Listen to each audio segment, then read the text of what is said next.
A landing was made this morning on the coast of France by troops of the Allied Expeditionary Force. This landing is but the opening phase of the campaign in Western Europe. On one memorable day, the Allies thrust over 100,000 troops across the English Channel to establish a shallow but firm foothold on the European continent. As June 7th dawned, the Allies faced a new task: expand the beachhead and push inland toward the ultimate goal, the frontiers of the Third Reich itself.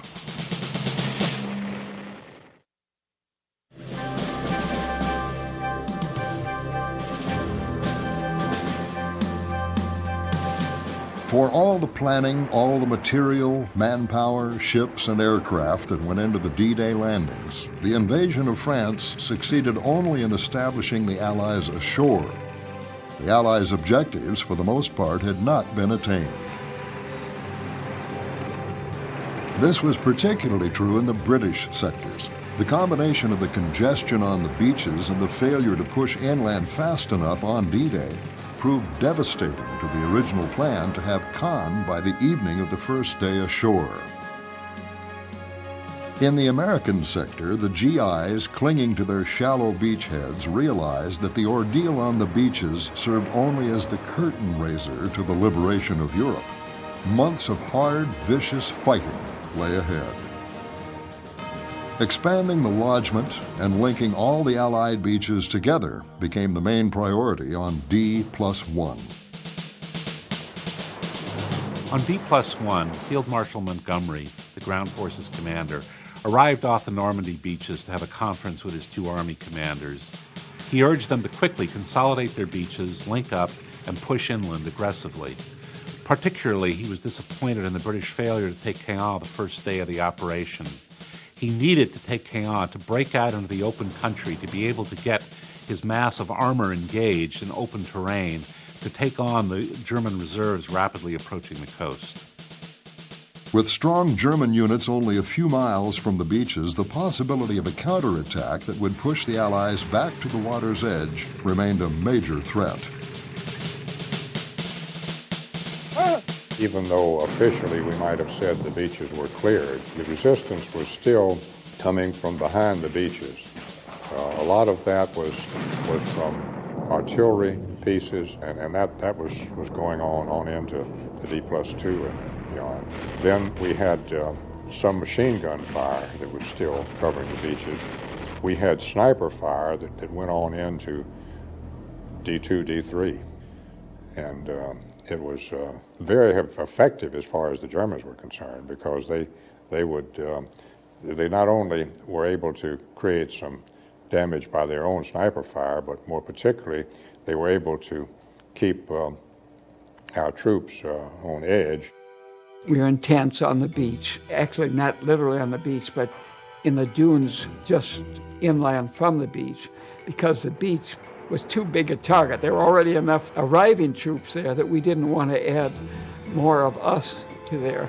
And during that time, our unit did suffer some casualties from landmines as well as regular air raids. Nevertheless, with more troops and equipment landing every hour, Allied power on the continent swelled. The units already ashore pushed inland after the original D-Day objectives that had not yet been taken. Progress proved maddeningly slow, as the GIs were hampered by the fierce German resistance and the unique terrain of Normandy. The fields in Normandy are surrounded by hedges that grow on top of earthen walls. The earthen walls themselves are almost impenetrable. It's really tough to get through this stuff. And the hedges are very thick. The effect on combat is to really compartmentalize combat into these small single-cell fields. Every time you go into a field, you never know what you're up against. There could be a machine gun on the other side of it, and I think to U.S. infantry in the bocage, it seemed like there always was.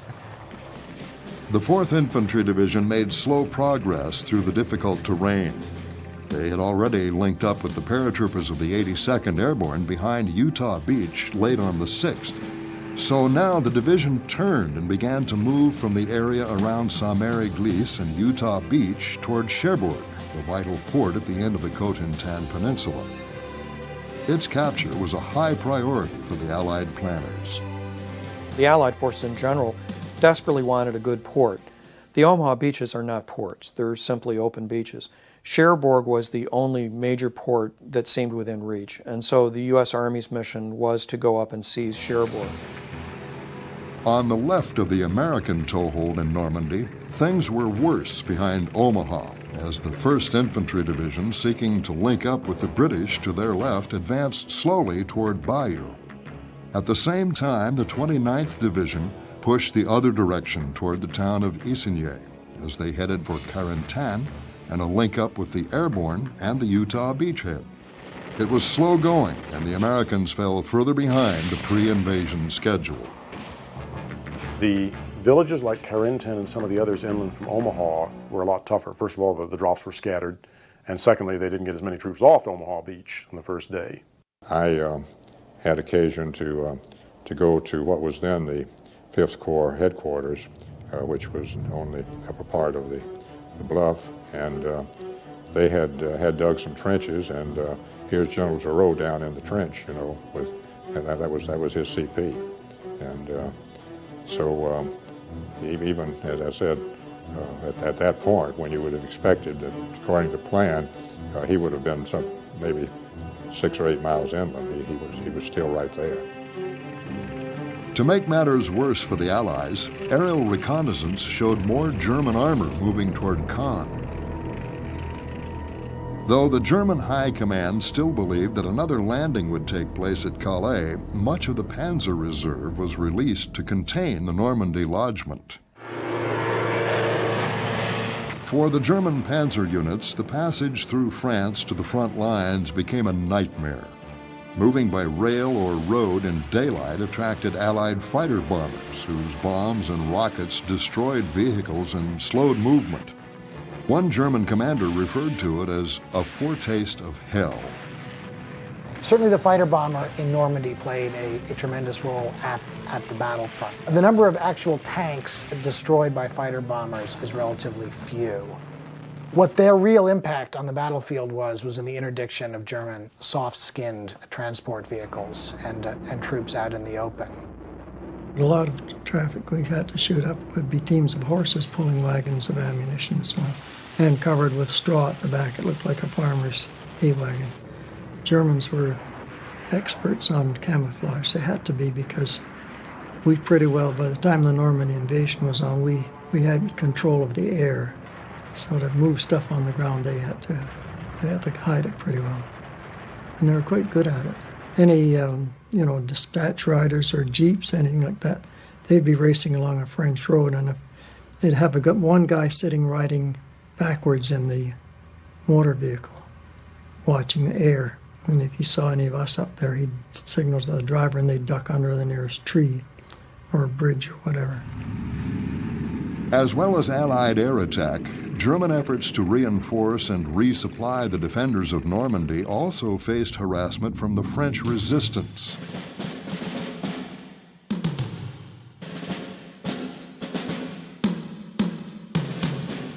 The Americans had considerable success in France with the resistance through the Jedburgh program, which infiltrated joint teams of American, British, and French experts to liaise and support with local resistance groups throughout the country.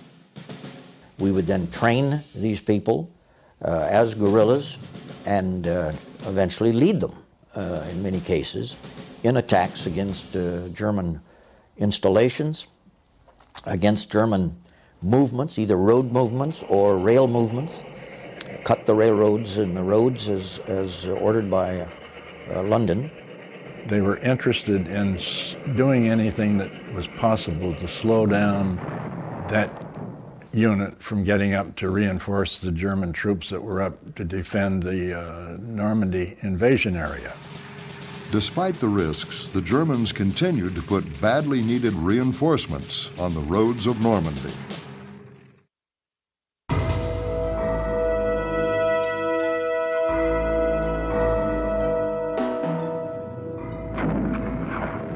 while the reserves were struggling to even get into the battle, two of the most powerful German units in Normandy had already engaged the British around Caen.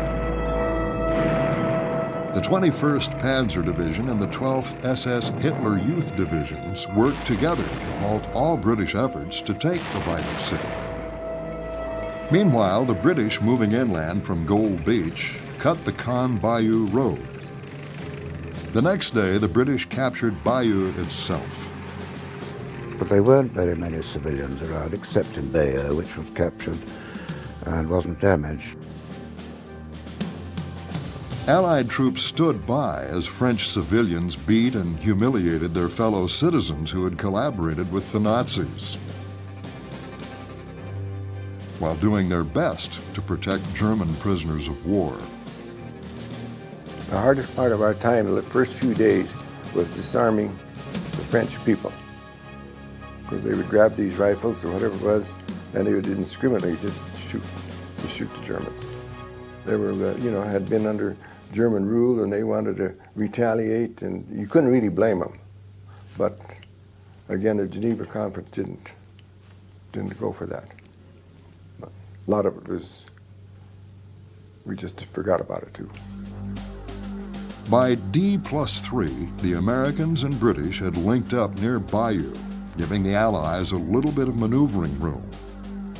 On the far right, the American 7th Corps, along with the 82nd Airborne Division, were starting to cut off the base of the Cotentin Peninsula in preparation for the drive on Cherbourg. The 101st Airborne remained in the line to help capture Carentan.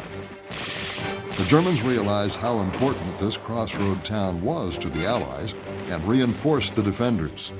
The 101st Airborne fought all day, taking heavy casualties with little success. We were moving up to Carentan, going along a railroad track, and you could see over the top out there the area we were going to attack. And there was a row of walking wounded coming back. The next day, the paratroopers attacked the town from two directions and began to make progress.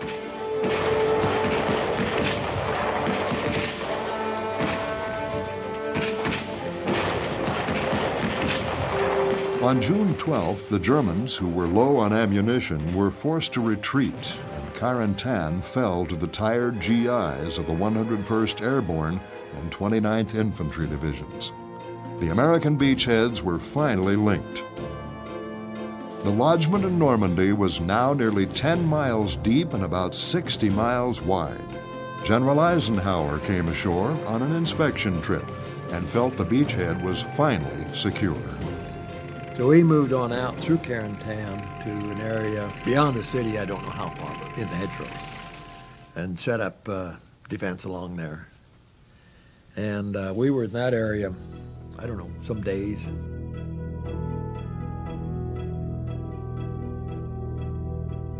While the Americans battled their way into Carentan, the British went after Caen.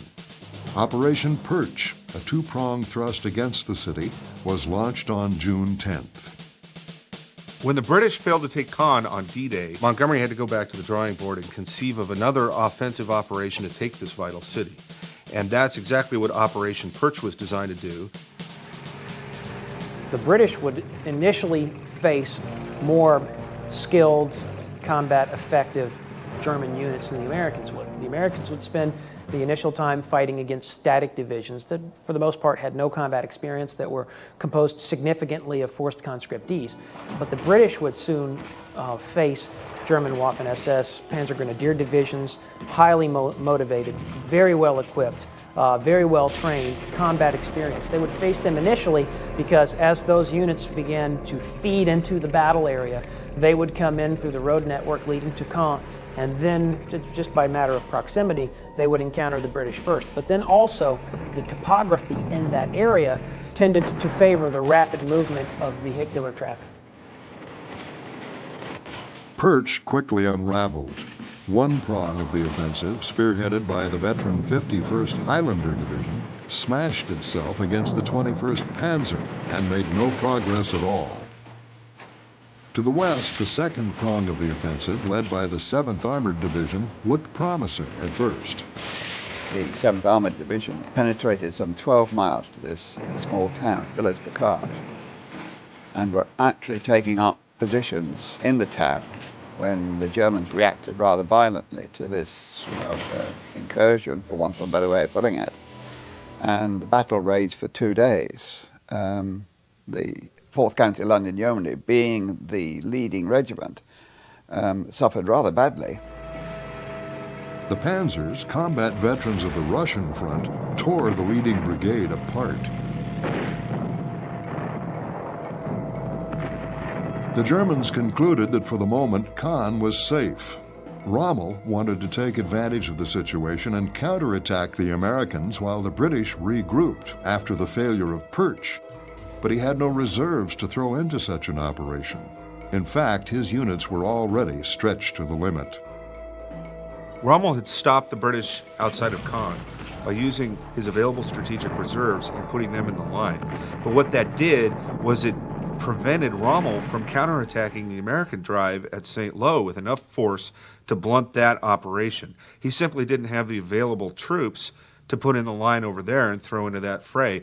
Part of the problem was that American and British aircraft are interdicting his communication lines, and this becomes a dynamic throughout the entire Normandy campaign where Rommel is just short-handed. He doesn't have the troops needed to create a mobile reserve that can then strike back and deal devastating blows to the Allies.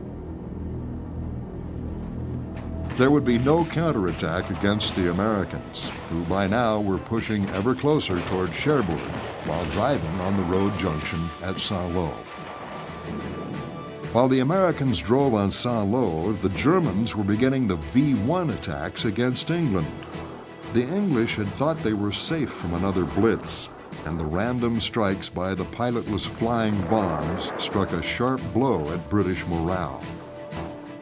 The resumption of the V1s really were just too much, because the stoicism and courage which the Londoners had shown in face of the air raids a few years before, now they felt this time they knew that Hitler was going to lose the war.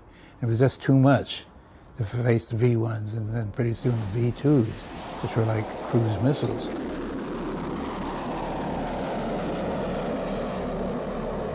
Resources had to be diverted to defend against this new menace. Anti-aircraft guns were redeployed to the coast, and squadrons of fighters were diverted to air defense in an effort to stop the deadly doodlebugs, as they were nicknamed. Although these efforts succeeded in bringing down nearly a third of the incoming bombs, it became a matter of urgency for the Allies to break out of the beachhead and seize the V1 launching sites along the French, Belgian, and Dutch coast.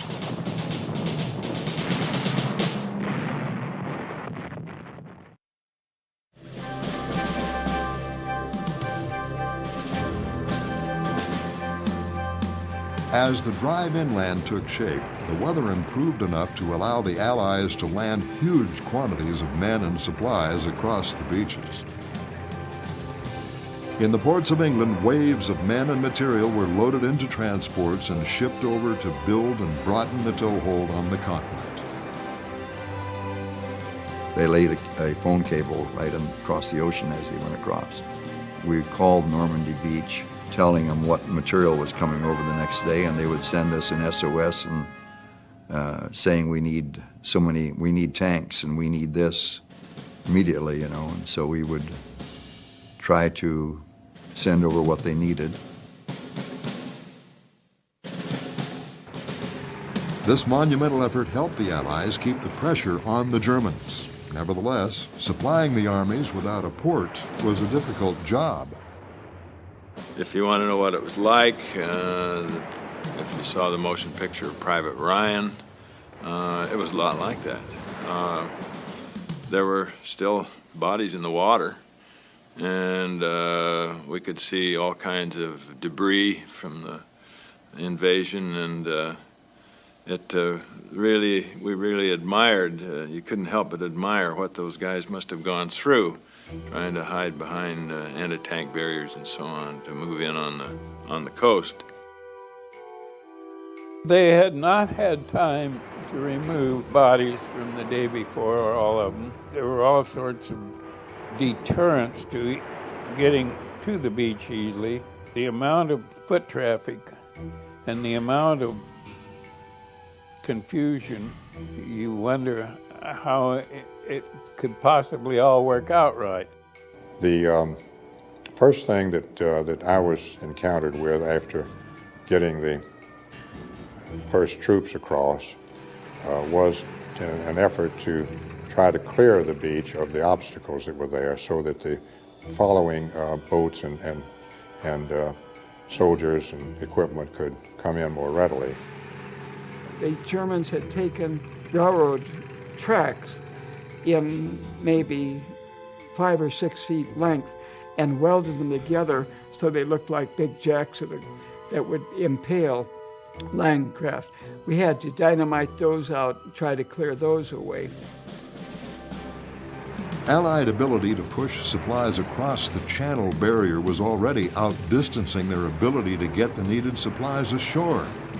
By D+2, they were already 50% behind the scheduled buildup of supplies.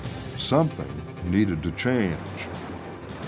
The LSTs could come right into the beach and did, and would bring them in at high tide, unload the tanks or whatever from them directly. Then they would have to sit there then until the next high tide in order to be able to go back out. You know, when we could do that and plan it that way, it was quite effective. Traffic control became more a matter of controlling the landing craft, where they landed and when they landed, than it did of controlling the traffic over the beach itself. Beaching the vessels between tides helped the movement of supplies to catch up with the planned schedule. Stocks of ammunition and rations slowly took shape. Despite the improvement in delivery, the success of the entire operation depended on maintaining the scheduled buildup. Until a port could be captured, the Allied armies would need to be supplied over the beaches. Every military operation depends on logistics, or the ability to move the fuel and the ammunition and the food to the troops so that they can continue combat operations. Well, when you're doing an amphibious landing, you throw in an additional barrier or problem for the logisticians, in that you show up off the beach with all these supplies. Now, how do you get them ashore? How do you bridge that gap between the ships and the land? Well, the Allies have a lot of experience, and they've been able to fight this problem off in a lot of different ways. For instance, you bring LSTs ashore with loaded trucks and move them in. You have amphibious vehicles that can go out to the ships, load supplies on them, and bring them ashore. You've developed barges and things like this, but that problem is going from the ship across this gap of water to the shore, crossing a beach that isn't always easy to cross, and getting those supplies into the supply dumps so that the supply organization and system can begin to operate. To solve this problem, the Allies undertook the construction of artificial harbors on the coast of Normandy. Known as mulberries, these man-made harbors were a marvel of engineering. Those got constructed in very short order and were very well conceived and very well executed in terms of bringing in the concrete caissons early on, sinking them to form a breakwater, sinking the old ships to form breakwaters, and then to bring in the pontoon constructed units to form the platforms for the ships to come up and dock against inside of a sheltered water, and then the causeways from those pontoon dock areas into the shore. The Normandy beach began to hum with action. By D+12, almost 600,000 men and 90,000 vehicles had come ashore, ready for the drive inland. Then, just as the artificial ports were completed, the fickle weather turned foul. We had just gotten hours into operation, and it was looking like, it was going to be great when the storm came along at about D+12, I guess. The storm came through and just devastated everything. It not only flipped a lot of landing craft, but it tore up our causeways to our artificial dock landing area. And it also really disturbed some of the breakwater ships and concrete caissons. We made a basic decision. Let's just don't worry about trying to depend on this. Let's rebuilding. Let's continue to do what we can do, and that was to unload directly over the beaches, the LSTs, and so on. We really were able to overcome the disadvantage of having our artificial harbor destroyed. We began to get a flow of German prisoners, too, along about D+3. We would then have them on pins, barbed wire enclosures on the beach until we'd get them on landing craft and ship them to England.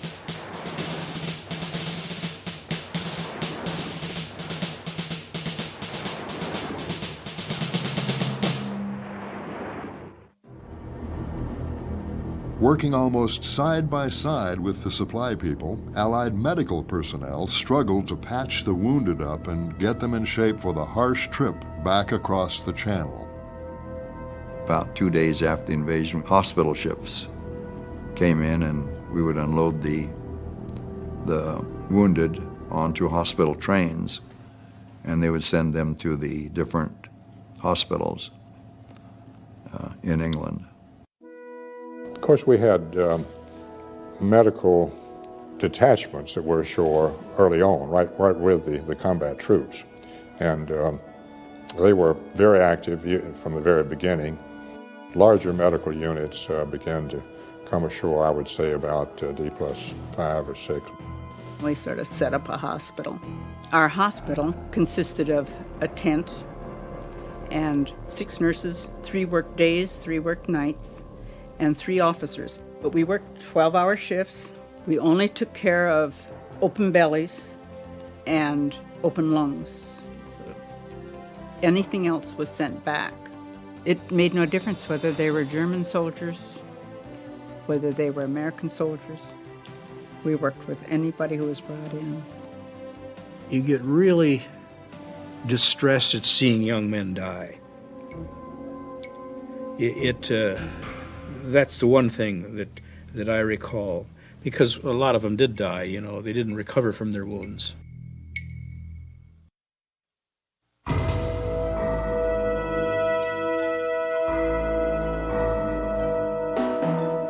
On the German front, commanders took little comfort in the fact that so far their men had contained the beachhead and prevented a breakout.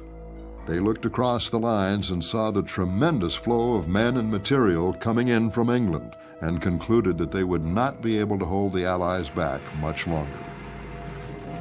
On June 17th, as the Americans made the final push to cut off the base of the Cotentin Peninsula, Adolf Hitler met with his commanders in Soissons. As Hitler meets with his generals at Soissons, both von Rundstedt and Rommel are increasingly emphatic about their desire to withdraw from Normandy to better defensive positions along the Seine River. And of course, Hitler's not interested in any kind of withdrawal. Well, as the day progresses and as the discussions go on, the generals become increasingly blunt. And finally, Rommel says that the war is lost and that Germany should end it. Hitler told his generals to stand and fight in Normandy. He felt confident his long-awaited wonder weapons, jet fighters, V-1 and V-2 rockets, would turn the tide against the Allies.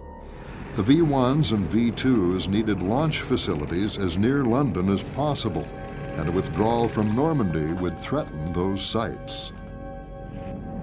But Hitler's wonder weapons, especially his promised jet aircraft, failed to materialize in strength. This forced the Luftwaffe to do what it could to harass the Allied beachheads and slow the buildup. The Luftwaffe made token raids on the beaches. And I say token, usually it was maybe 2 or 3 planes. They were very ineffective. It just become dark first night, moonlight, bombers coming over low, so low you could see the pilots very clearly. And we had drawn a greenhorn ack outfit. And they just couldn't resist trying to shoot down one of those bombers.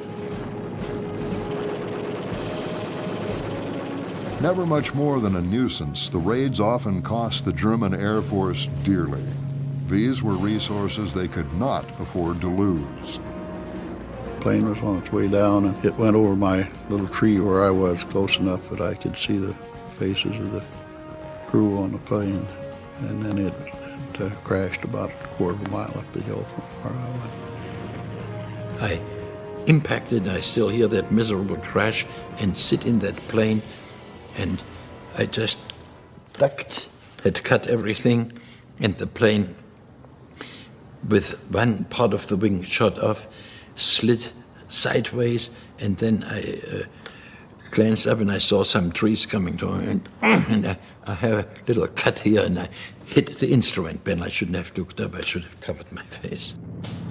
While the Luftwaffe suffered from shortages of everything from pilots to fuel, Allied aircraft controlled the skies over Normandy. This control made possible the use of small, unarmed observation planes called Piper L-4 Grasshoppers. These small planes provided an invaluable service spotting German strong points on the advance toward Cherbourg. While the L-4s could operate from small pastures and grassy fields, the Allies needed more permanent airfields so the fighter bombers could move to the continent. By mid-June, Allied engineers had built several airfields that could handle the larger planes. They take stereoscopic pictures from photo reconnaissance, long before the invasion, all along the French coast. And then they can tell with their stereoscopes what looks like a level field, what is a potential landing ground. And they have them all marked out to get bulldozers, and they go in as early as they can, put a bulldozer in and level this farmer's grain down and make an airstrip. The fighter bombers served as flying artillery for the ground troops. Long before D-Day, the Allies had integrated forward air controllers into frontline units. These men called in airstrikes wherever they were needed. In Normandy, a lot of the forward air controllers were themselves pilots. They were doing a month-long stint with an armored unit to understand what it was like at the sharp end. And then they would go back to their attack air units with a better appreciation for what it took for air ground support. Tank column will hold up for you to make another pass.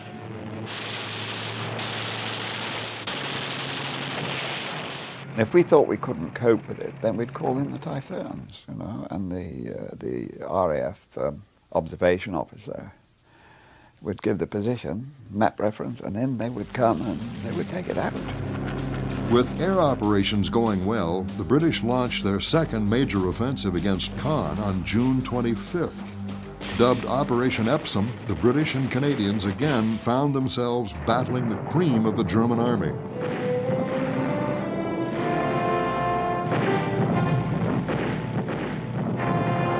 They suffered a bloody repulse. A combination of excellent defensive terrain and high-quality weapons and training allowed the Germans to inflict serious losses on the Allies. However, massive Allied air support and firepower, along with steady buildup of Allied ground strength, had convinced the German field commanders they were in a battle of attrition that they could not win. But all was not yet lost for Germany. The American forces advancing on St. Lo and the port of Cherbourg are hampered by a shortage of artillery ammunition, which was caused by the Channel storm. Now, in addition to interfering with the Allied logistical effort, the Channel storm also gave the Germans about 4 days of uninterrupted reinforcement and resupply, because the Allied fighter bombers couldn't interfere with them because of the storm.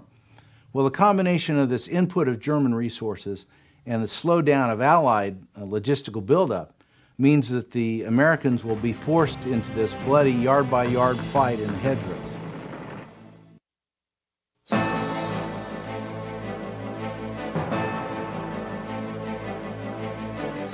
Since D+1, the Americans in Normandy had found themselves mired in a labyrinth of sunken roads and thick hedgerows, tailor-made for the German defenders. They would face a significant obstacle fighting from hedgerow to hedgerow. These were obstacles that the Germans would be in a position to use to their great advantage. And then suddenly it was, oh my, this whole new tactical problem, which the American Army solved very quickly, but it was a bloody solution. And the learning process was a lot more expensive than it should have been. Advances were judged in yards, not in miles, much like World War I, and every yard gained came with a bloody cost. Sometimes it was a whole day's battle just to get across one field, then you might lose it that night. So we didn't move very much. You tried to move down roads, and if you had tanks, you could go behind a tank down a road with hedgerows on both sides. But you can see the difficulty there. You're exposed again, and the enemy could just come right over the top of the hedgerow and knock you right off. How we fought in those, it was very difficult. We would try to find a spot where maybe there wasn't any resistance. And to do this, you had to expose yourself. In the infantry, platoon and company, you have scouts and so on that you send out. It was an awful lot to ask a guy to say, okay, I want you to go and scout out this next hedgerow, because the chances of him coming back were very slim. You couldn't tell what you were going to run into, you know, because a lot of times it was just face to face, because you'd go out the hedgerow and there'd be some German standing there with a machine gun or something, pointing right at you, because he'd hear you coming through the hedgerow. I could hear Germans yakking on the other side of this other hedgerow, and I threw a couple potato mashers over there, German potato mashers. Whether it did anything or not, I have no idea, but I just did it for harassment, if nothing else. But anyway, I didn't hear any yakking anymore. As the campaign wore on, the Germans reinforced their frontline troops with higher quality infantry units. In the hedgerows, we were against the top-notch Germans. You know, they came out of Africa, Russia, and they were the elite soldiers. The fighting in the Bocage degenerated into a company commander's war, characterized by thousands of brutal small unit actions. The Bocage put an emphasis on small unit light infantry tactics. Both armies were very good at taking advantage very quickly of an enemy weak spot, because the initiative was taken right at the level it was there on the spot. Might have trouble following up on it, and that depended on how fast the enemy reacted. But they were both dangerous armies to fight, because if you made a mistake, they could exploit it. Eventually we came to a hedgerow, and we were fired upon from the hedgerow, so we turned the fire and dashed over to it. And there were some foxholes on this side of the hedgerow. Some Germans popped out of that, surrendered, and the others were on the other side of it. I remember one of the guys went down the hedgerow and stuck his gun through to look for something, and the German grabbed the gun and pulled it from his arms and shot him. And I remember also one of the privates asking the lieutenant, what should we do with these prisoners? And he said, take them over there and shoot them. I don't know if that happened or not, but out of the corner of my eye, I saw a gap in the hedgerow. The Germans were running past on the other side. So I ran out in the middle of the field, and as they came through that gap, I started picking them off. I don't know how many that was my second human being to kill, which I wouldn't ever brag about. But I don't know how many I had shot before some sniper got me, hit me right here, and I don't even remember being hit, but I do remember lying on my back and seeing the clouds go by, and I was just kind of in dreamland until the pain came. The American Army had learned in North Africa and Sicily to rely on mobile fire support and close cooperation between infantry and armor. The hedgerows of the Bocage country made tank movement dangerous and coordination between infantry and armor nearly impossible. Because when they would hit that hedgerow, they would bring them up like this, exposing a soft belly. Well, Germans learned that, so they just waited till you got up here and boom, right into the belly of the tank. And we lost an awful lot of them, so that's when they came up with these forks that would shove that out. Then the infantry could come right in through. They didn't have to climb over or anything like that. The mediums would just move the whole thing. And so the Germans on the other side, all they would see is this big mass of dirt coming with trees and shrubs and everything on it up above it. They worked real well. Solving the problem of getting tanks through the hedgerows didn't immediately open things up for the American units struggling through the rough terrain. In almost every row were hidden small German combat teams and machine gunners who were in perfect position to fight the U.S. infantry as they pushed their way forward. A lot of time, it was just hand-to-hand combat right there, right in that hedgerow. There was times when the Germans would be just on the other side of the hedgerow from us. One night I was digging a slit trench on my side of this hedgerow, and I laid my trench shovel up on the top of the hedgerow, and when I reached up to use it again, it wasn't my trench shovel, it was a folding type that the Germans used. So I didn't sleep that night. While the advance on Saint-Lô crawled forward, General Collins and his 7th Corps pressed up the Cotentin Peninsula, pushing the Germans into the fortress around Cherbourg. Cherbourg itself was protected by a fortified ring around it, partly an older French defensive ring, but also reinforced by the Germans in 1943-44. So the battle for Cherbourg ended up being a fight against very heavily defended positions. But on the other hand, the U.S. Army did succeed fairly rapidly in cutting off the city from any further reinforcement. So it was something of a foregone conclusion, although the U.S. Army was able to capture Cherbourg much faster than Hitler or most of the Germans thought would be possible. Cherbourg fell on June 27th. Ordered by Hitler to defend the city to the last man, Major General Karl von Schlieben finally surrendered, reasoning that further sacrifice would make no difference. With the fall of Cherbourg came 45,000 German prisoners. It was the biggest Allied success since D-Day. Yet the port of Cherbourg itself would contribute nothing to the Allied cause for weeks to come. The Germans had sunk a lot of ships in it to make it unusable, and we had to dynamite or try to cut up ships to get so that the docks, the piers, were available. We'd work about 24 hours a day, had our own air cover. Our job was to clear out the debris and fix up part of the pier so that ships could come in. They said, that's the only thing you're worried about, just make sure that it's cleared out away from the pier and so that they can get in. For 3 weeks, the fighting in Normandy had raged without pause. Thousands of men on both sides had been killed in a struggle for a few miles of French soil. With little room to maneuver, the Allies were forced to bludgeon their way ahead, counting on attrition to finally weaken the defenders. Meanwhile, far to the east, the Russians unleashed an entirely different battle, one that would drastically affect the success of Allied operations in Normandy.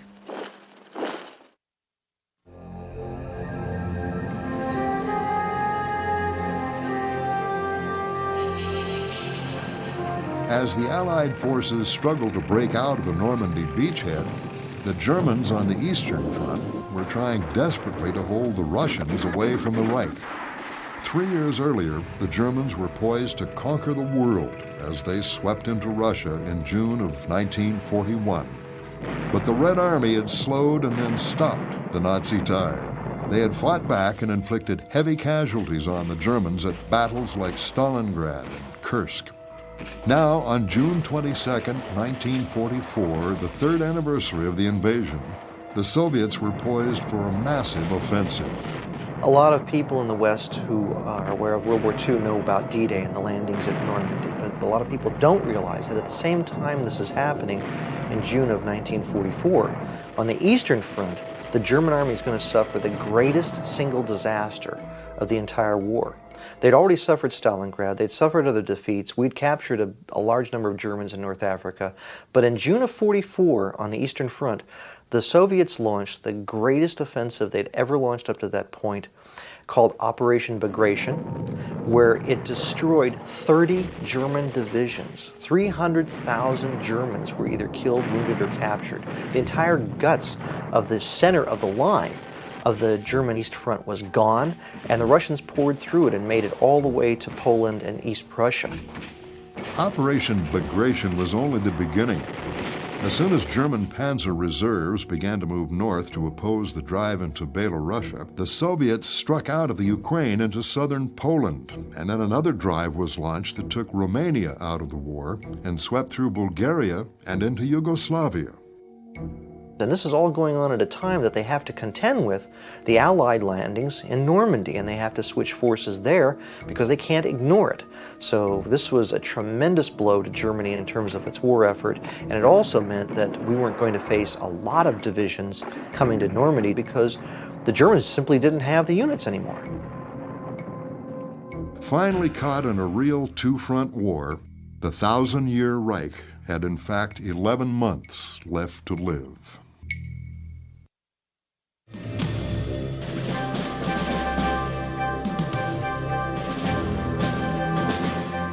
Despite being stuck in the bocage and way behind schedule, one part of the Allied scheme was succeeding beyond their wildest hopes. The deception plan that gave the appearance of threatening the Pas-de-Calais was still confusing the Germans, even in July. And so while some reserves flowed into Normandy, the 15th Army was still defending the northern coast of France. Allied aircraft continued to decimate German reinforcements sent to the Normandy front. The handwriting was on the wall, and most of the German commanders could see it. The Allies were winning the Battle of the Buildup in Normandy. From his headquarters in Paris, Field Marshal von Rundstedt had described the situation to his superiors in Germany. When asked what he thought should be done, he had thundered, "Make peace, you fools!" An infuriated Hitler replaced von Rundstedt with Field Marshal Gunther von Kluge, who vowed his commitment to the unconditional holding of the present defense line. Despite winning the Battle of the Buildup, 3 weeks after the invasion, the Allies had only secured a beachhead.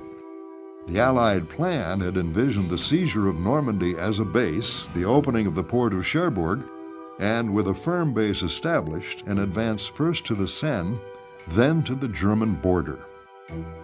The greatest single disappointment of the invasion had been the inability to take Caen, which blocked the approaches to the Seine.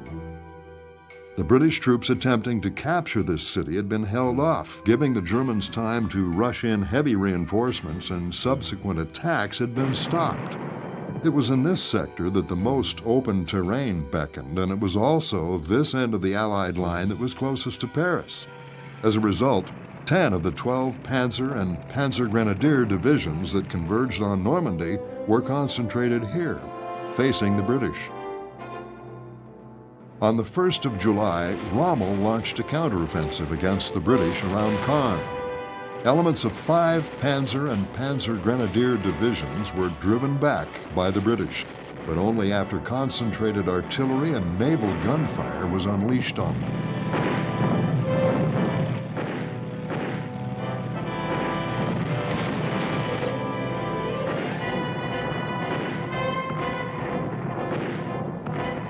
It was the heaviest fighting since D-Day.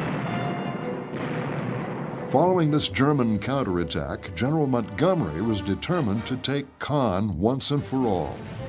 After bombing reduced the town to rubble, Caen fell to the British in early July. However, German panzers continued to hold on in the southern outskirts of the city, preventing the British from breaking out into the open country beyond. Shortly after the fall of Caen, Rommel is actually injured in a car wreck caused by a couple of strafing Spitfires. Because of this, Field Marshal Gunther von Kluge takes over Rommel's command, and this actually unifies the German command structure on the Western Front for the first time. The next day, following another round of heavy RAF bombing, the British attempted to break through German Panzer Group West with Operation Goodwood. 3 armored divisions mounted the attack and were initially successful, but German 88mm guns on a nearby ridge threw them back, effectively stalling British efforts to break out from Caen.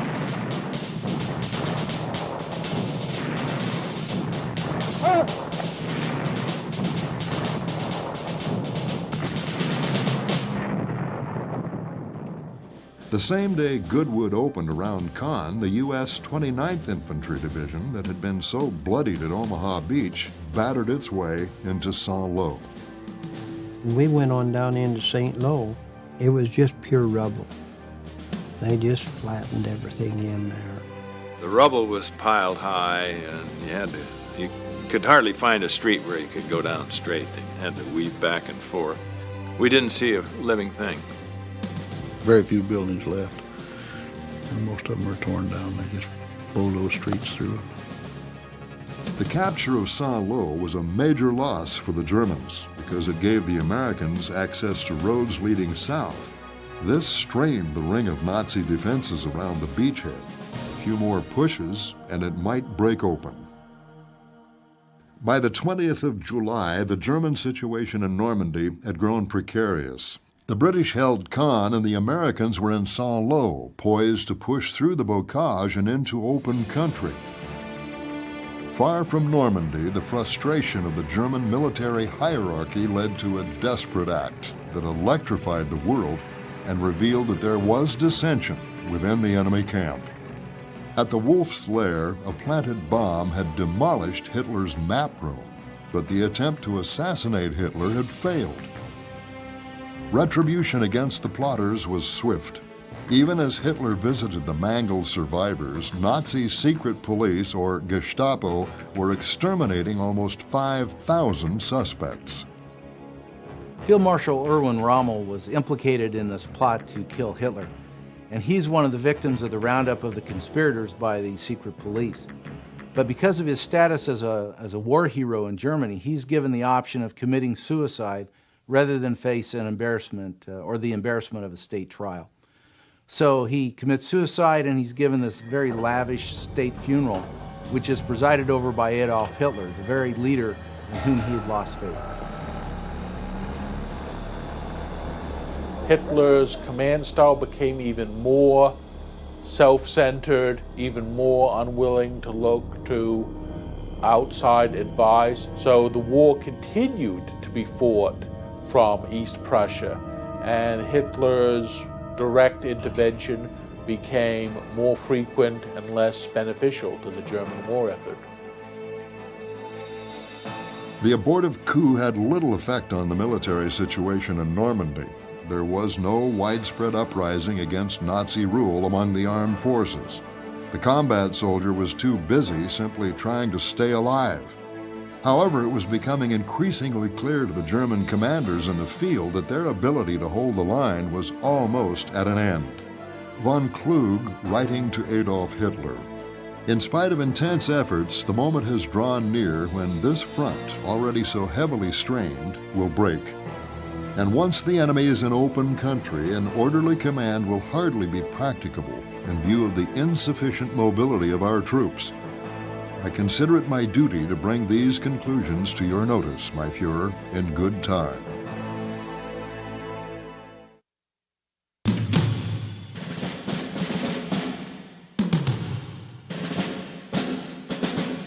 On July 24th, the Americans attempted a major breakthrough just west of Saint-Lô called Operation Cobra. And the aim of Operation Cobra is for the U.S. Army to get out of this hedgerow country and to break out into the open country where they can take advantage of their mechanized forces. Once again, the Allies planned a massive bombing strike to crush the German line. The force of Allied aircraft was to lay a carpet of high explosives to open the attack. But heavy overcast over the target forced a decision to abort the strike, and the attack was put off a day. Unfortunately, some bombers didn't get the word and bombed through the clouds, killing and wounding many Americans. For General Bradley, an immediate and urgent decision had to be made. The prospects were improving for good weather the next day. Should Cobra be launched even in the face of the possibility that the Americans had now lost the important element of tactical surprise, or should it be postponed, which might then give the Germans a chance to prepare even stronger defenses? Bradley's decision was that Cobra would strike at 11 o'clock the next day. Again, on the morning of July 25th, planes came.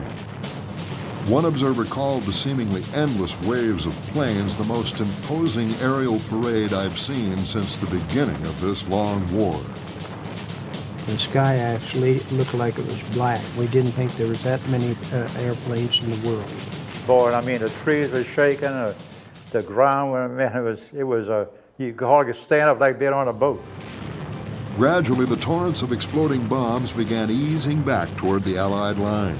The bombardiers' view of the ground was obscured by the smoke and dust of the explosions, and a gentle breeze had sent the cloud drifting back over the American lines, and for the second time in 2 days, Allied bombs fell on Americans. It got so cloudy and dusty and so much smoke and stuff, and it was drifting toward us, and the bombers got so they were just dropping on the clouds, figuring it was over there, and the first thing then we knew we were getting ready to take off, why they bombed the end of our runway. We got word that General McNair had gotten killed by bombing, but it was hard for anybody apparently to establish where all the troops were. In all, the Air Armada dropped more than 4,000 tons of destruction, but the tactical effect on the Germans was not immediately known. Commander of the Panzer Division sent back a communique that it looks like the moon escaped. They just turned everything over. And he said it didn't matter what the quality of the troops, didn't matter if they were first-line troops or reservists, that it had the same effect upon them. It just turned them and shocked them so that they couldn't stand it. Without waiting for the smoke to clear, Allied ground troops moved out at once toward their immediate objectives, Marigny and Saint-Gilles. Capture of those towns would give the Americans control of the roads leading south and the open ground beyond. They started forming task force, like Task Force Weaver, Task Force Randolph, and they'd put us in the light tanks out in front, and we'd run. Both towns were holding out by the end of the first day, and resistance, even after the bombing, was remarkably tough. But it was not continuous. General Collins, commanding 7th Corps, could determine that there were gaps in the German lines, and this is something that had not been seen before. But what did it mean? He wasn't sure. Could it be the Germans had left strong rear guards to cover a withdrawal?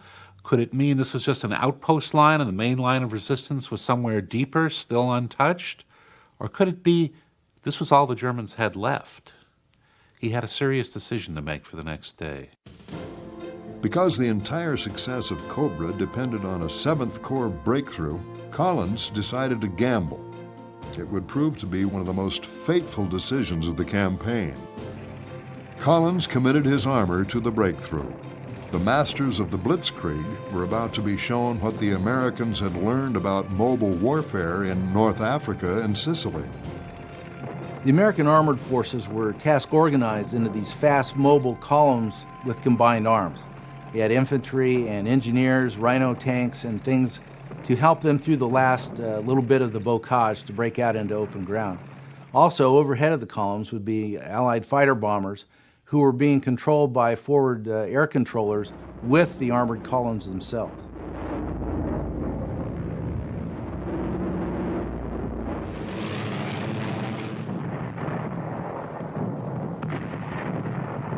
We'd run into resistance or anything like that. Then they'd pull us back, and we would get around, and away we'd go again. The American tanks were in many ways inferior to the German panzers.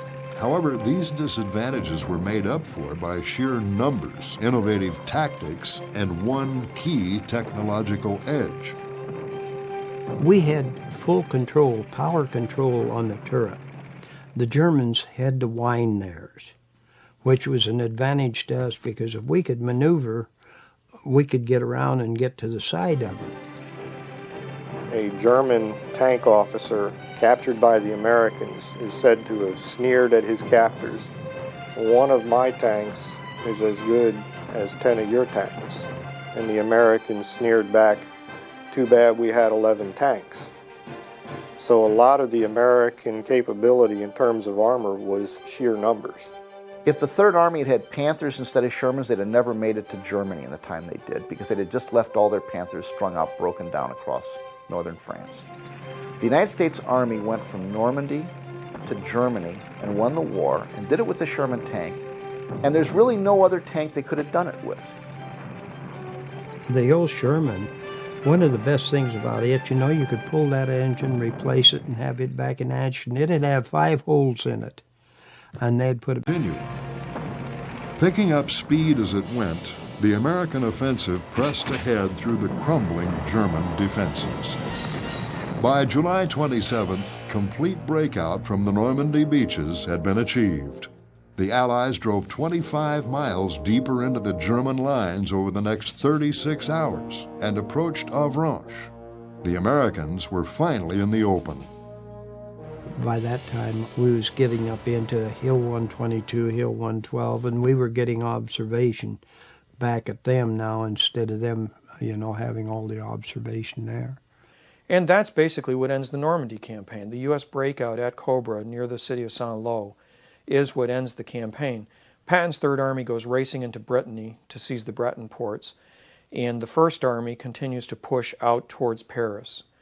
Eventually what this will lead to is the race to the Seine River, the Falaise encirclement of the Wehrmacht and the Waffen-SS later in the summer, later in July and in early August, and basically the end of the German defenses in France.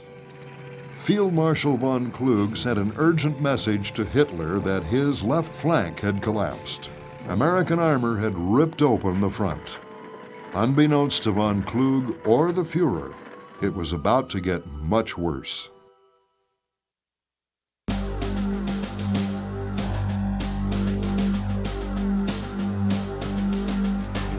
By the 1st of August, the 4th Armored Division had secured Avranches, taken Pont-au-Bal, and captured a bridge intact.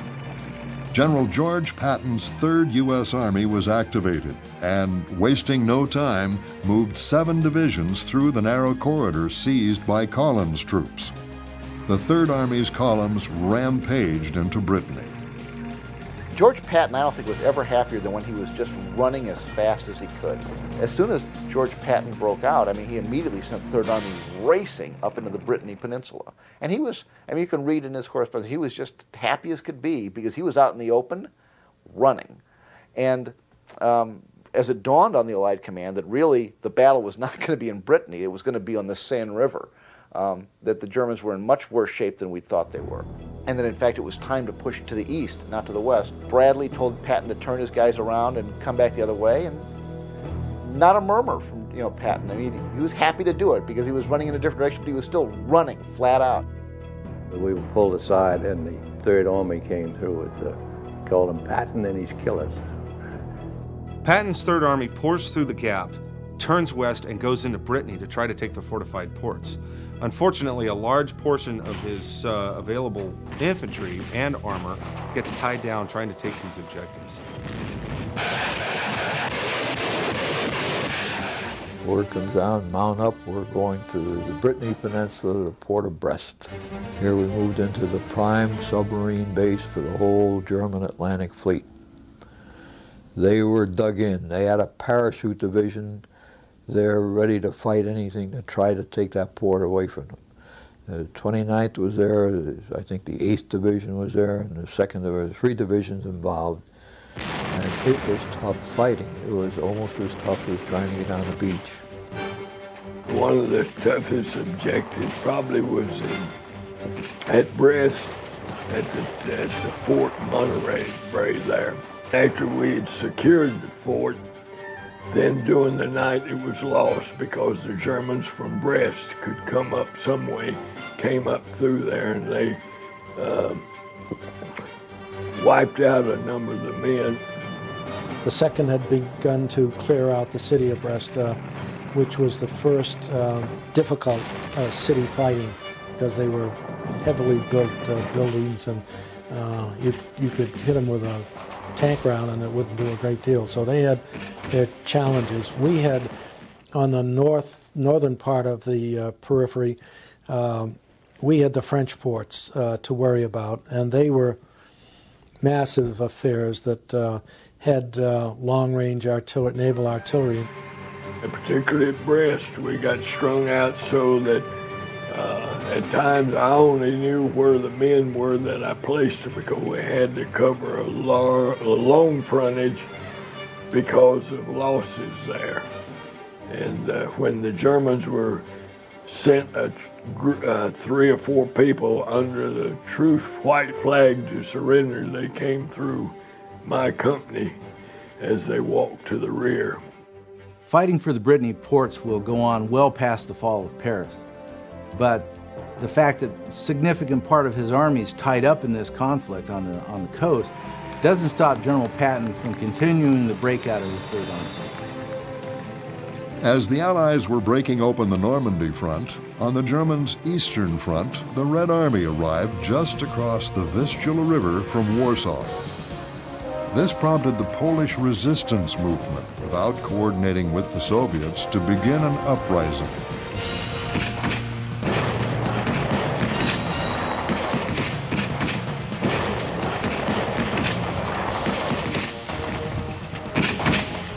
An SS group defeated the revolt in 2 months of house-to-house fighting and left Warsaw devastated.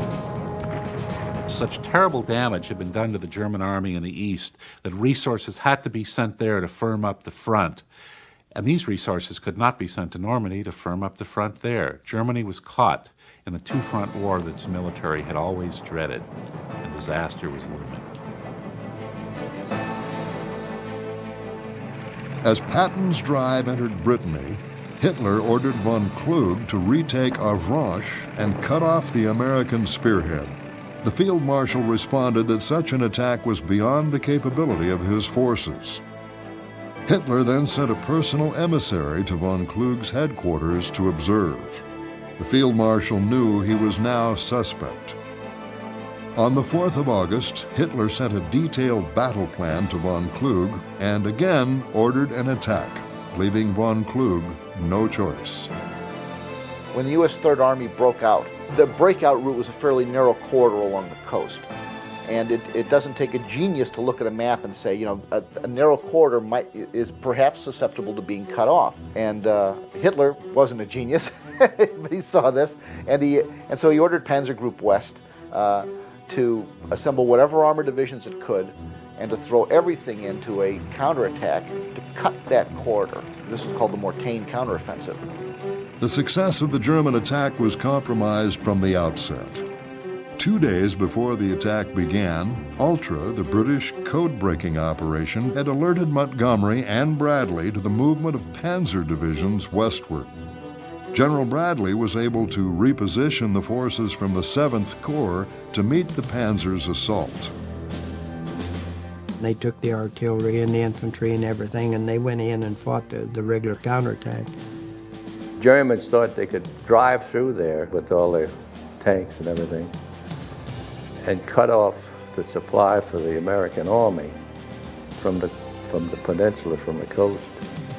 But what they didn't know was we were there and we stopped what they're trying to do. Mortain was sort of a place that was in hilly country, not mountainous, but hilly country. And so set your guns up. My gun was set on a crossroad, and the whole platoon was spread across it. Had the German tanks and infantry succeeded in breaking through at Mortain, the Allied troops beyond that point would have been in a serious predicament. The main Nazi assault was centered on a 5-mile front between Mortain and Sorte-Belle, which was defended by 2 American divisions. Throwing 6 battered mobile divisions into the battle, they achieved some success. They overran the our other guns. They killed about 5 or 6 people. They captured the lieutenant who was in charge of our 3rd platoon. Recognizing the seriousness of the situation, infantrymen of the foremost battalions had dug in on higher ground, overlooking Mortain. There was one FO set up in the classic church tower position on top of a hill, beautiful field of fire. And he had one battalion, the German attack started. Within an hour, he was calling down the entire Corps artillery. With the artillery fire came air attacks by the Allied Air Force against the enemy offensive. Medium bombers struck all day at German movement on the roads to the front, while tactical fighters engaged targets of opportunity. They flew hundreds of sorties, and the Germans could do little to stop them. The sustained assault took a terrible toll on the attacking panzer divisions. The Americans made an incredible stand. They lost over 50% of their strength, but held off the Germans. The attack is a fiasco. The Mortain counteroffensive is stopped in its tracks. It hardly makes any advance at all, and it stopped within a day. As the German attack moves into the 2nd day, General Patton, who's being threatened by this German force to be cut off, ignores that and continues to position his forces to threaten Le Mans. Should he be able to take Le Mans, he will be in a perfect position to swing in behind von Klug's forces and threaten them. Field Marshal von Klug recognized the danger to his mobile forces and recommended falling back to defensible terrain. Hitler refused to hear any discussion of retreat and ordered the continuation of the attack. The combination of that attack going to the west and Patton's breakout to the east, of course, meant that almost all that German armor was now susceptible to being cut off by Patton turning north and the British coming south out of their bridgehead. And the place where they would have met is a place called Falaise.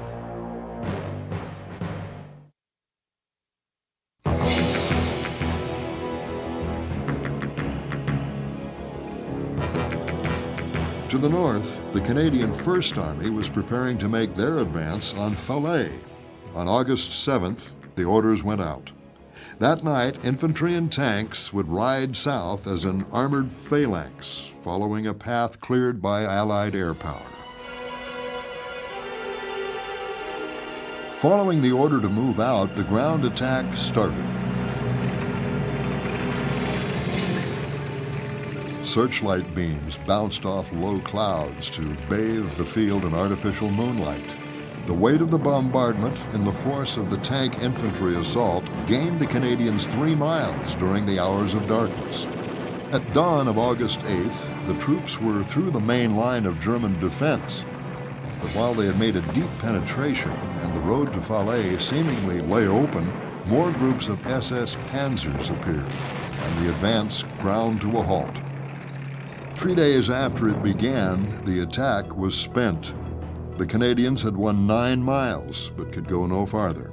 The Germans were still astride Route Nationale, number 158, the bloody road to Falaise. Meanwhile, the 3rd U.S. Army had taken Le Mans and turned north to close the pocket by linking up with the British. We were greeted like kings as we went through on trucks and so on, and we stopped and people would put flowers in our helmets and all this sort of thing. And the French were very glad, of course, to be liberated. By the night of August 13th, the American 15th Corps was on the outskirts of Argentan. They were certain they could reach Falaise and link up with the Canadians who had stalled on their drive from the north. Together, they could prevent the escape of German forces in Normandy through the gap that remained between the two Allied forces. Bradley felt that the Germans inside the pocket were about to stampede through the Argentan-Falaise gap, and American troops driving toward Falaise might be overrun. In one of the most controversial orders of the war, General Bradley told General Hayslip, commander of the 15th Corps, to hold his position. Bradley preferred what he termed a solid shoulder at Argentan to a broken neck at Falaise. Almost the entire German mobile force in the west lay within the Falaise-Argentan pocket. It was a pocket with a hole. In fact, the pocket was never completely sealed. You can blame Montgomery for not pushing hard enough, and you can blame Bradley for not allowing Patton to go further. I mean, all this time Patton is saying, the British are having a hard time. We've got our objective. We can go further. I mean, you can find lots of people to blame, but I'm not sure what good it does you. I mean, at the end of the day, most of those divisions in the Falaise pocket were chewed up pretty badly. Bradley later explained that he wanted to avoid a head-on collision between Americans and Canadians that might lead to a fight between friendly forces, and further felt it was necessary to await Montgomery's invitation to begin closing the gap. But no such invitation was forthcoming. Montgomery was sharply criticized by American commanders for his failure to close the Falaise gap. Patton proposed to Bradley, "Let me go on to Falaise, and we'll drive the British back into the sea for another Dunkirk." Montgomery's failure to order Bradley to close the gap may have stemmed from the fact that the Canadians were prepared to resume their attack toward Falaise. That assault came on the 14th of August, a hot summer day in Normandy. The Canadian 3rd Infantry and 4th Armored Divisions were to proceed in as narrow a column as possible. As had become the normal practice, the attack was to be preceded by a massive aerial bombardment. The foot soldiers loaded into armored personnel carriers they called Holy Rollers, and just short of noon, they headed toward the sun and Falaise.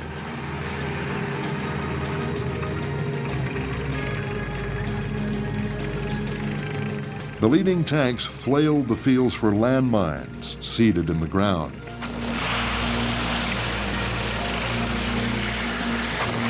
The obscuring dust they created and a mix-up in signals confused the supporting aircraft, and Allied bombs fell among Canadian troops.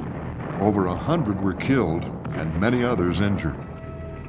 When the armored columns entered the enormous dust cloud created by the bombers, they steered for the sun, which showed only as a disk through the haze.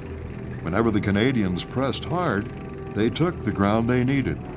The German units within the pocket lay within the range of Allied artillery, and all were vulnerable to air attack. Squadrons of RCAF and British Typhoons pounded the enemy.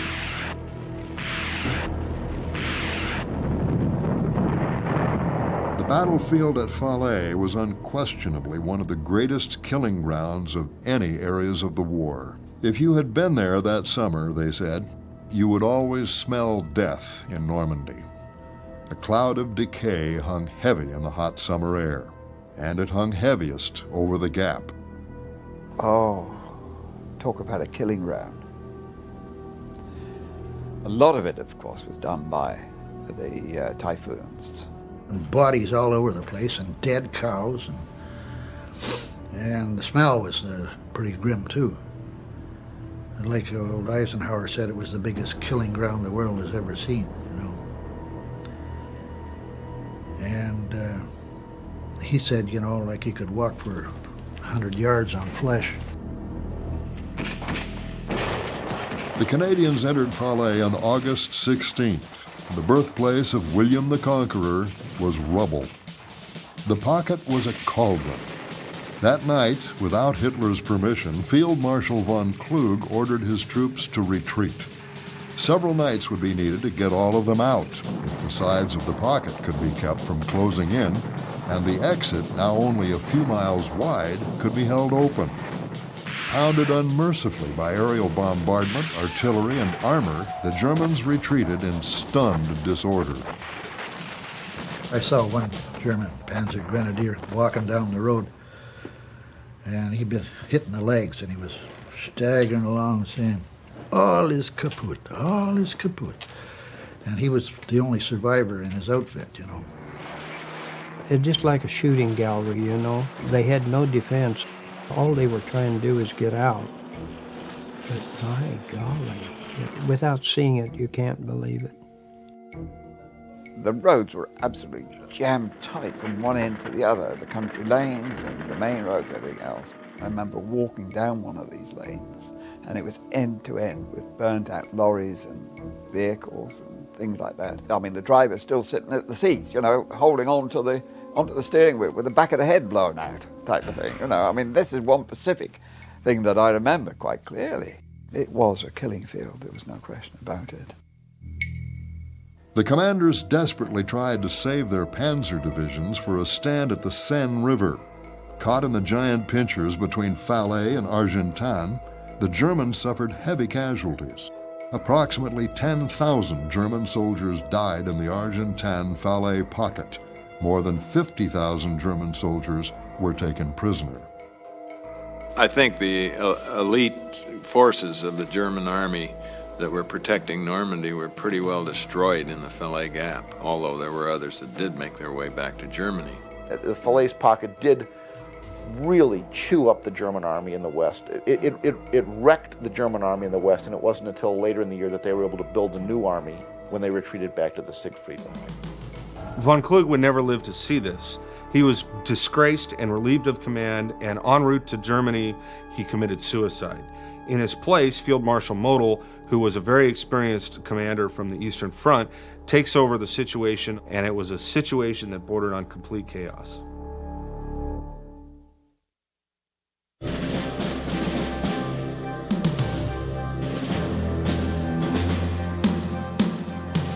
While the Battle of the Falaise-Argentan pocket still raged, on the 15th of August, U.S. and French forces landed in the south of France in Operation Anvil. This invasion was seen, among other objectives, as a way to redeploy American and Free French forces from the Mediterranean into the main fight for the approaches to Germany itself. The U.S. 7th Army, commanded by General Alexander Patch, was designated to make the invasion. It consisted of the 6th U.S. Corps and the 2nd Free French Corps. One of the most interesting aspects of the invasion of southern France was the coalition nature of the attack.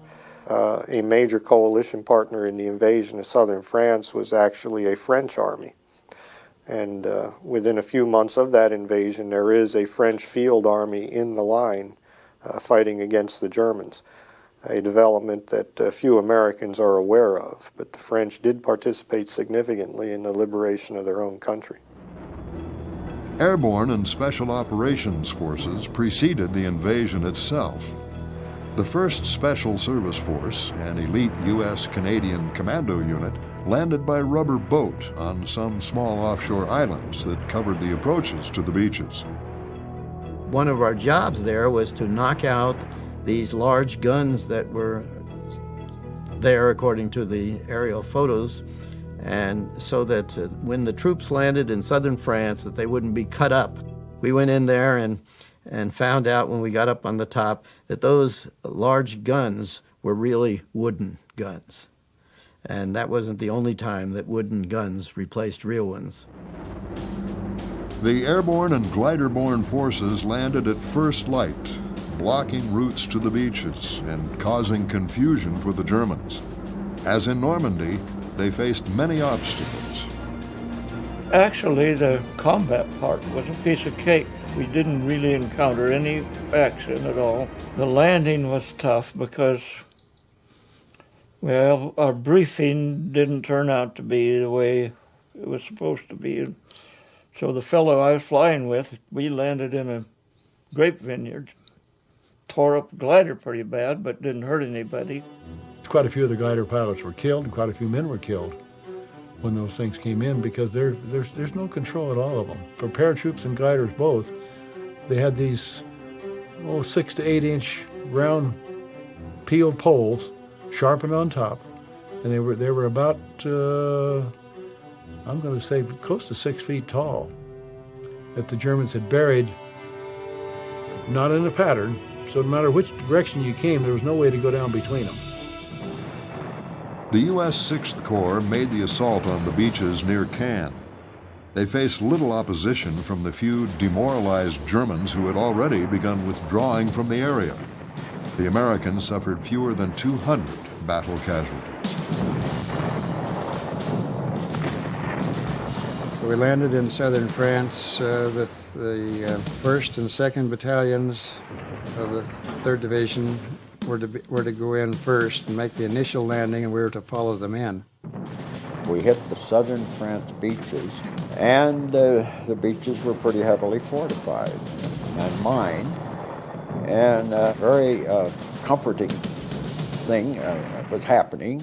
Our cruisers were out 4 or 5 miles in the water lobbing heavy shells along the German fortifications along those beaches, and you could see with the binoculars things being knocked out, which would make it easier. Once the beachhead was established, the French Second Corps turned west to capture the ports of Toulon and Marseille. In the process, they cleared the area of Germans. Meanwhile, the U.S. forces drove up the Rhone Valley along the coast to the foothills of the Alps. We took several places there, liberating these people in the hills. And there's a place called Vence and Caen and just numerous small towns that we went through. We had the French people with us, and the French forces of the interior, the FFI and the Maquis, they were there helping wherever they could, but most of it was the force going through and chasing the Germans over into the Italian side at that point.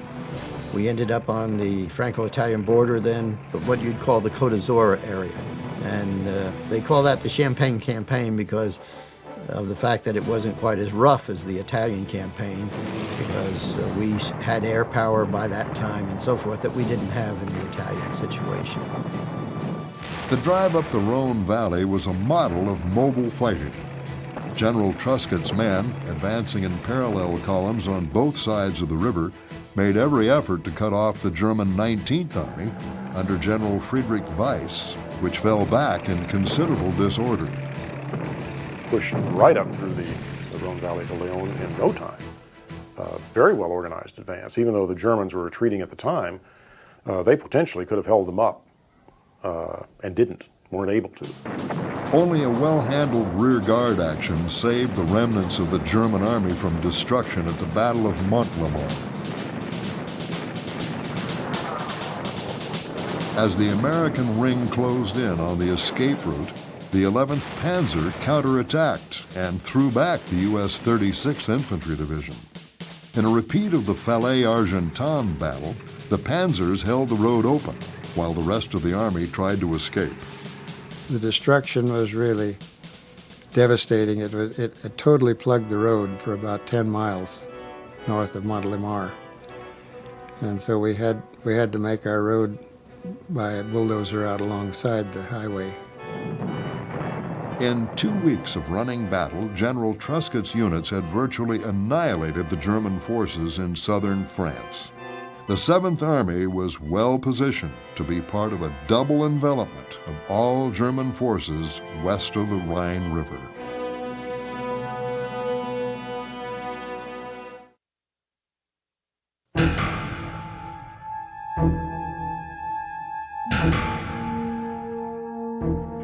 While Truscott's men chased the Germans up the Rhone Valley, in Normandy, the closing of the Falaise-Argentan Gap signaled the collapse of German resistance in western France.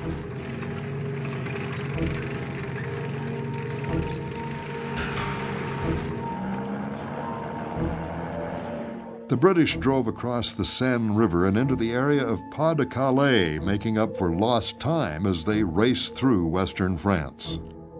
The German collapse is pretty much complete in France, and it was just a question of how fast the Allies could get across France to liberate Paris and as much of the rest of Europe as possible. Designed for as a cruiser tank. And we outrun wireless communication with divisional headquarters because we travelled up so fast. Any opposition we came up against, we just went round. The idea being to move as fast as we possibly could. The British Army has overrun a great deal of France, and they're well on their way to Belgium. Meanwhile, General Bradley's 12th Army Group is headed towards the Seine River and Germany's border. And it's during this pursuit phase that the German High Command realizes two things. First of all, American divisions are motorized to a scale well beyond anything that they have met to this point in the war. And the second thing is that the American Army is displaying an aggressiveness that matches this motorization.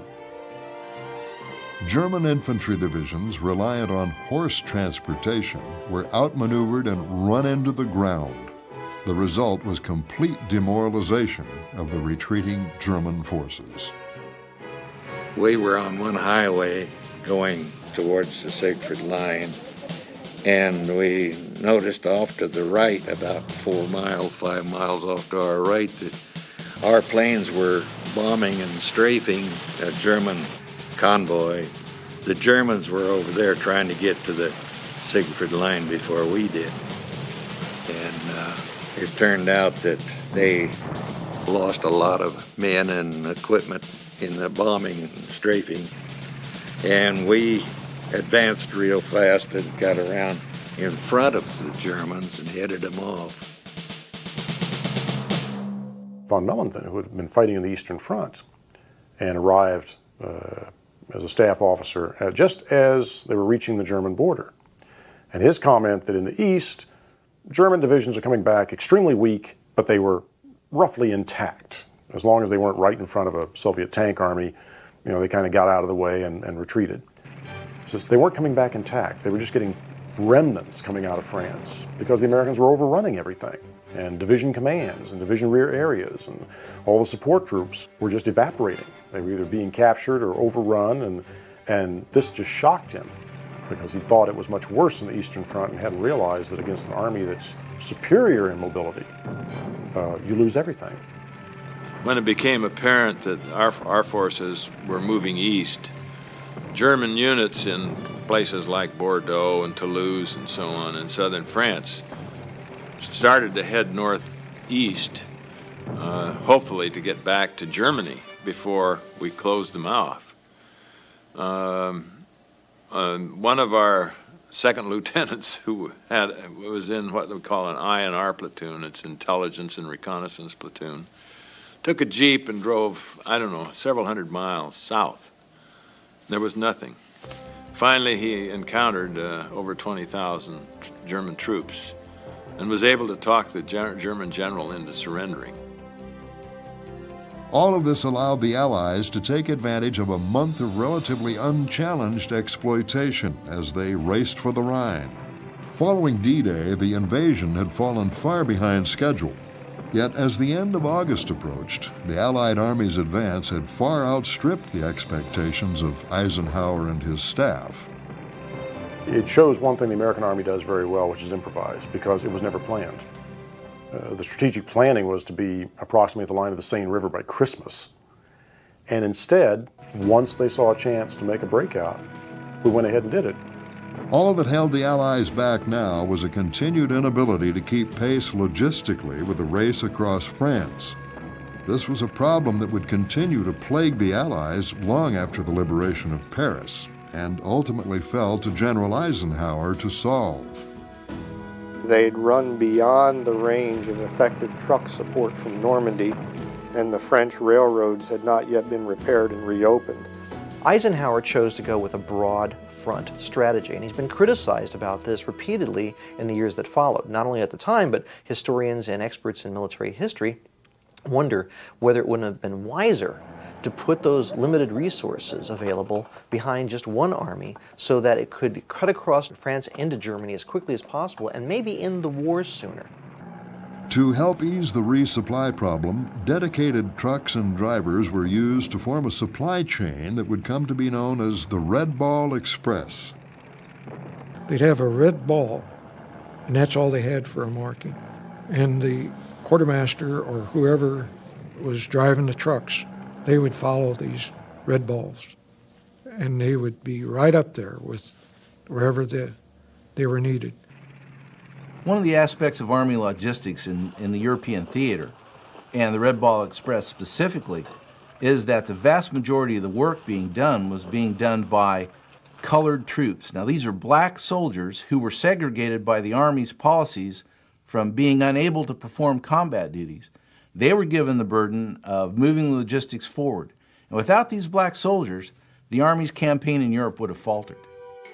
Despite the forming of the Red Ball Express, resupply issues would plague the Allies well beyond the liberation of Paris.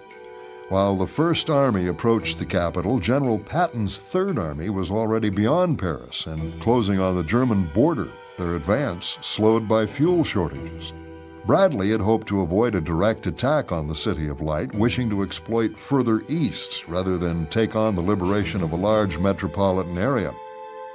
However, as the Allies advanced, the French resistance rose in revolt, forcing a change in Bradley's plans.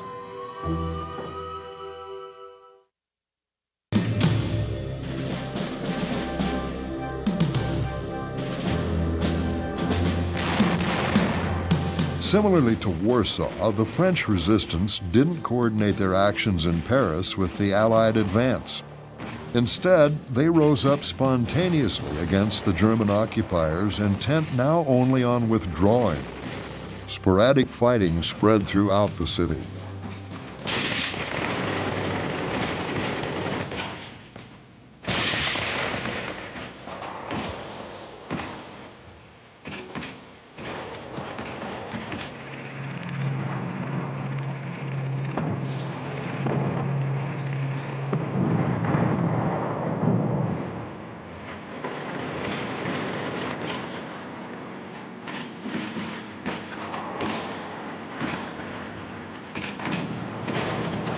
Fearing that the resistance fighters would be defeated, the Allied forces moved toward the capital. And in a symbolic gesture, the Free French were allowed to enter the capital first. The 2nd Free French Armored Division led the U.S. 5th Corps into the City of Light on the 25th of August, 1944.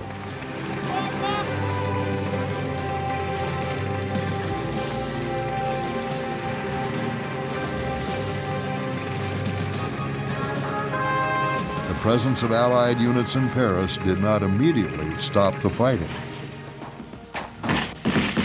And we were going to stop near the Arc of Triumph, and the Germans opened fire across the way. So the FFI took off and left us, and so we got the hell out of there.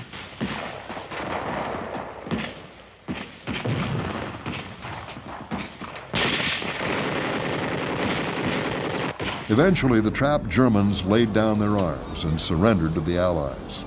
Many German officers and men were brought into the Free French headquarters to become prisoners of war.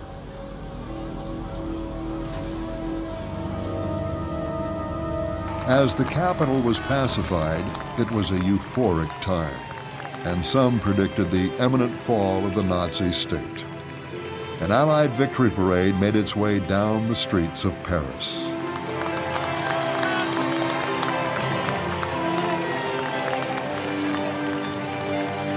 It took us about 10 hours to get through Paris, down to the Arc of Triumph, the Champs-Élysées.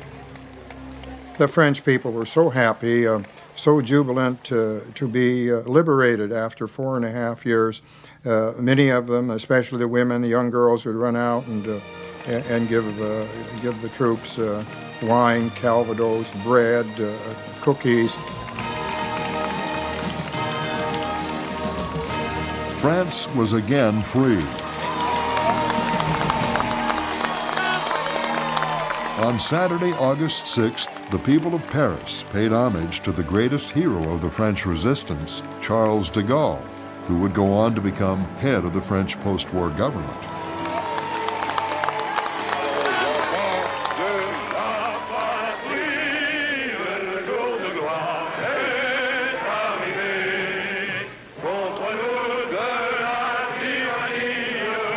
With the Western Allies and the Soviets driving hard for the German borders, there was a widespread feeling that it would all be over before Christmas. However, many more months of fighting lay ahead before the Allies' ultimate victory.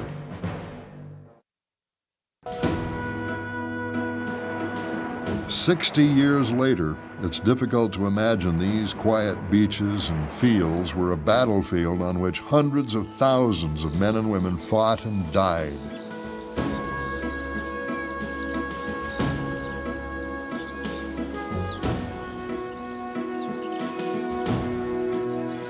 The distant conflict is now only marked by abandoned fortifications and monuments. But it will always live on in the hearts and minds of those who fought there. I did go back to Normandy 2 years ago. I wanted to go mainly to the cemetery because there were fellows in my outfit who are buried there. And it's quite an impressive place. I was very impressed with the way that you can find a grave if you know the person. I had a list of names that fellows that I recalled had died in Normandy. And he just went on the computer and write down, and he gave me the location of every grave.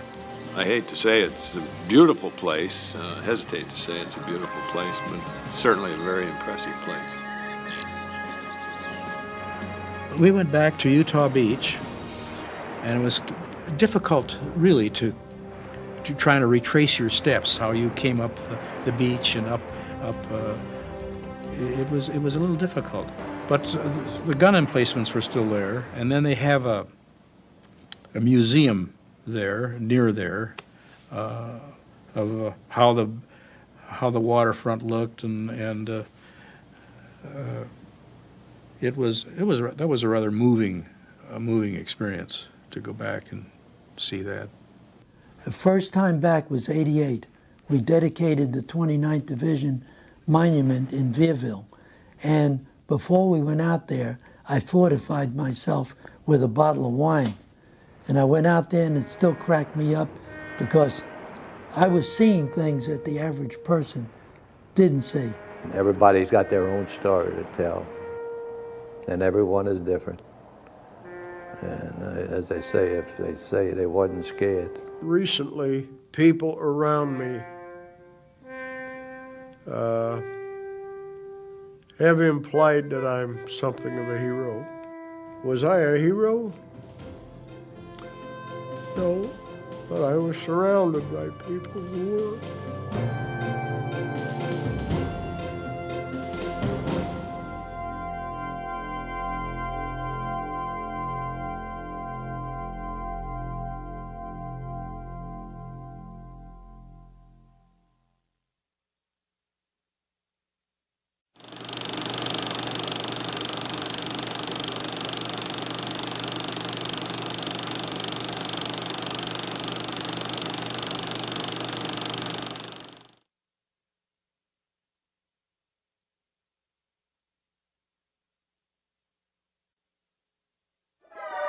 They came right out of the pages of a Buck Rogers comic book. Rocket-powered fighter planes and guided missiles. When Winston Churchill learned that the Germans had made these science fiction fantasies a reality, he shivered in dread. England would be their natural target. One slim hope that Hitler had, as the war is obviously not going well for Germany, is that in the conventional forces of panzer divisions and Stukas and bombers and all of that is obviously not going to win the war for you. You're losing the war. So what is? Why keep hanging on? It's because of the wonder weapons, the so-called wonder weapons that are being developed, the jet fighters, the rockets, the V-1, the V-2. In the late 1930s, many aircraft companies were hard at work on designs for jet aircraft. Hitler saw potential in this and ordered further development of several designs. One of the earliest and best known was the Me-262. The Messerschmitt 262, of course, was the Luftwaffe's twin-jet, turbojet interceptor that achieved limited operational use during the last year of the Second World War. This truly was a generational leap in aircraft design. It was powered by two UMO 004 turbojets, and it packed a battery of 30mm cannon, all mounted in the nose. One Allied pilot who encountered a 262 and survived described the airplane firing at him. It says it was like staring into the gas ring of a stove, just a ring of blue fire coming out of the front of the aircraft. Tactic-wise, we could not catch them. We didn't have any reason to turn with them. And the only time that an Me-262 was shot down was either on takeoff or landing when it was most vulnerable. We had a government with brains and guts, you know. It wouldn't have been a D-Day. I would have taken 100 262 1,000 bomb and bombed the shit out of the ships over there. Second, Pearl Harbor, easy. Lose 10% of the airplane, lose them. So what? They wouldn't even have lost them because we were too fast. We saw them going through an adjoining group formation, and they came through faster than anything we'd ever seen. The first time I saw them, I was flying top cover for a dive bombing mission, and one came in at us. And I was on the right side of the bombers weaving, and I heard somebody holler, bogey at 2 o'clock, and I looked over and saw this plane coming in. And I hollered, I got him. And I turned to go at him, and as I was turning, he went by me so fast I could not believe what I saw, and went out the other side and was gone. The ME-262 entered service late in the war without being technically ready and suffered from a lack of pilot training and extreme fuel shortages. The problem with the German jets was really a technical problem and an engineering problem. The airplane was simply not ready for combat. Introducing a new airplane completely different from the standard way of designing an airplane suffered from new materials, different materials, and small building schedules. ME-262s, boy, they were fast, but they were only good for about one pass. They don't have enough fuel to make one pass. The ME-262 was not the only German jet design and development. One of these took a radically different approach to jet aircraft. The 163 was a rocket-propelled interceptor. Rocket propulsion achieved a lot of interest in the interwar period as the next great frontier, and the Germans were among the world's leaders in this case, liquid fuel rocket technology. This rocket-propelled interceptor would take off, rapidly blast to a high altitude, and then execute a combination of diving and powered attack, basically making one pass on an Allied bomber formation, hopefully shoot down a bomber on a single pass, and then a dive out of harm's way. They would come screaming down through the formation, and I don't know that I could even track them with the turret because they were going so fast. The problem with the 163 is its combination of fuels, to include hydrogen peroxide and water mixture, were almost unbelievably volatile. There was one documented case of a 163 making a rough landing, and the fuel lines were fractured, and the pilot was found dissolved in his cockpit from the caustic fuel. On other cases, the aircraft would explode while being fueled up. If there was any fuel left in the tanks on the landing, a bumpy landing would often cause the airplane to explode.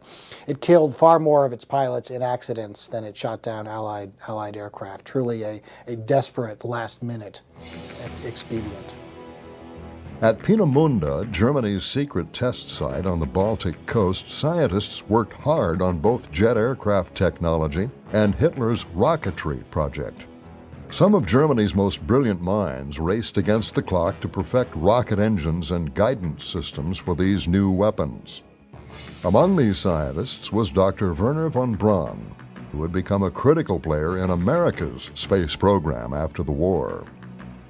German rocket scientists who, like von Braun and the rest of them, had a desire really to have fun with rockets. They wanted to go to the moon and everything. But Hitler has a program, and he's hoping that these weapons are going to end up giving Germany the extra edge it needs at the last minute, at the 11th hour. Von Braun's biography, I think, was We Aim for the Stars, and the subtitle for that was But We Kept Hitting London. Two different versions of these rocket weapons, dubbed the V-1 and V-2, were rushed into production. The V designation stood for the German word for weapons of revenge. Launched from a ramp, the 25-foot-long V-1 looked like a small airplane without a cockpit. The V-1 was called the buzz bomb, and it was basically a ramjet. Hitler had planned and called for and demanded that the Germans be able to produce 8,000 of those a month beginning in January 1944. Had they been able to do that, they might really have interfered with the invasion plan, because while they were not hardly precision, I mean, they at least got in the area, and that would have been a heavy, dangerous component. But our bombing, our strategic bombing, prevented their buildup, and so their firing got off after the invasion, and it was at a very low level. We started hearing about strange explosions up in London. They said, it doesn't sound like an airplane, but all of a sudden there's this whoosh, boom, wiping out a whole block. And suddenly, in our area, we were down south, we started getting buzz bombs. You could hear them coming, put, put, put, put, put, put, put, put. And when they stopped, that's when everybody, and boy, they sure make a hole, all right.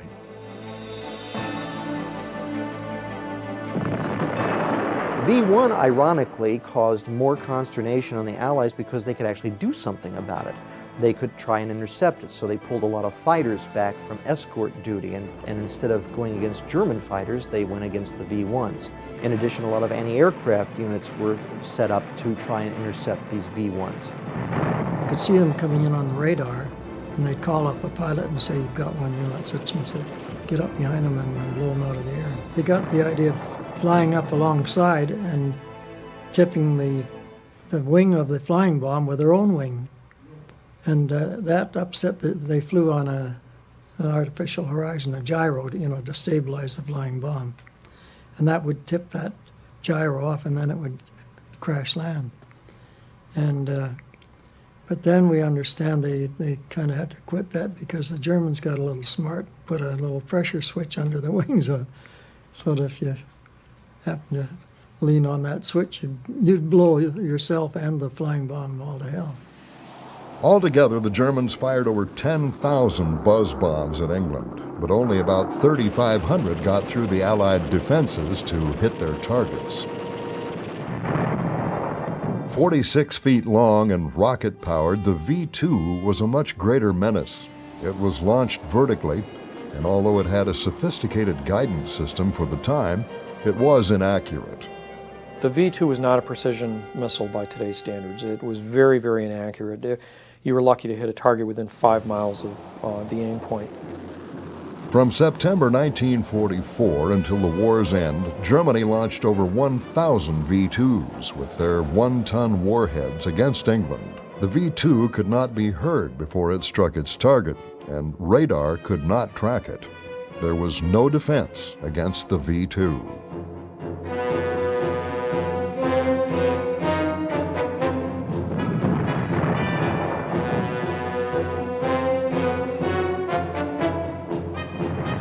Senior officer took us into the filter room, which was off to one side. And he looked very upset. In fact, he was white.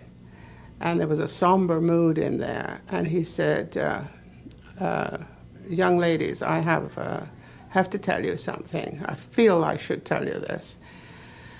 And that is that there's something new, and it's called a V-2. And it can't be plotted.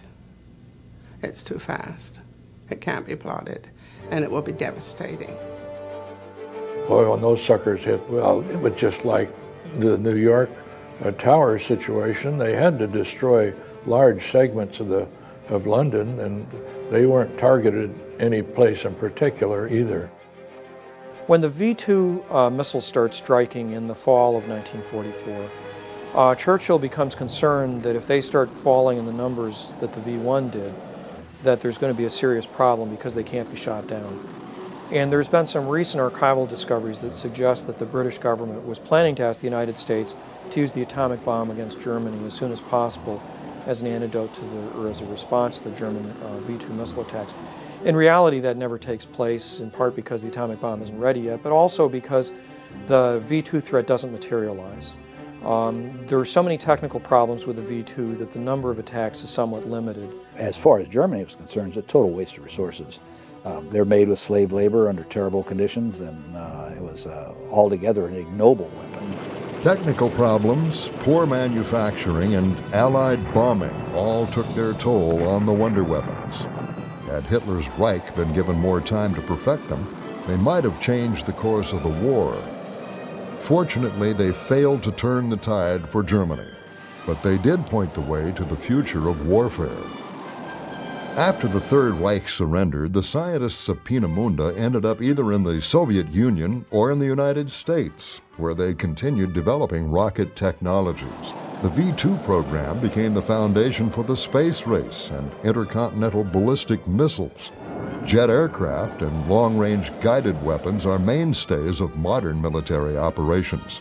As we enter the 21st century, the legacy of Hitler's wonder weapons continues to affect our world.